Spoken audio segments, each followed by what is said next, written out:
BNP chairperson Begum Khaleda জিয়াকে স্বাস্থ্য পরীক্ষা এবং চিকিৎসার জন্য গভীর রাতে বসুন্ধরার এভার কেয়ার হাসপাতালে ভর্তি করা হয়েছে।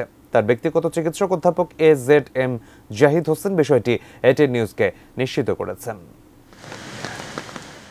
দীর্ঘদিন ধরেই লিভার সিরোসিস, হৃদরোগ, ফুসফুস, কিডনি জটিলতা, আর্থ্রাইটিস, ডায়াবেটিস সহ বিভিন্ন জটিলতায় ভুগছিলেন বিএনপি চেয়ারপারসন বেগম খালেদা জিয়া। বুধবার দিবাগত রাত 1টার পরে বিএনপি চেয়ারপারসন গুলশানের বাসা থেকে ব্যক্তিগত গাড়িতে করে হাসপাতালের উদ্দেশ্যে রওনা হন।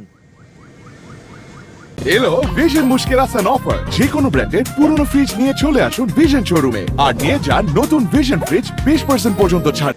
কড়া নিরাপত্তার মধ্য দিয়ে রাত 2টা নাগাদ বসুন্ধরার এভার কেয়ার হাসপাতালে পৌঁছার পর তাকে কেবিনে নিয়ে যাওয়া হয়। হাসপাতালের বিশেষজ্ঞ চিকিৎসক অধ্যাপক শাহাবুদ্দিন তালুকদারের নেতৃত্বে একটি মেডিকেল বোর্ডের অধীনে তিনি চিকিৎসাধীন।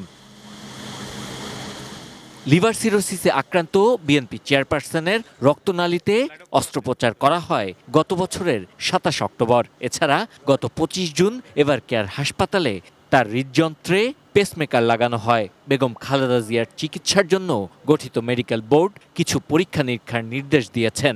সেই রিপোর্ট পর্যালোচনা করে পরবর্তী ব্যবস্থা নেওয়া হবে বলে জানান তার ব্যক্তিগত চিকিৎসক। Sabbir Ahmed, ATN news, Dhaka.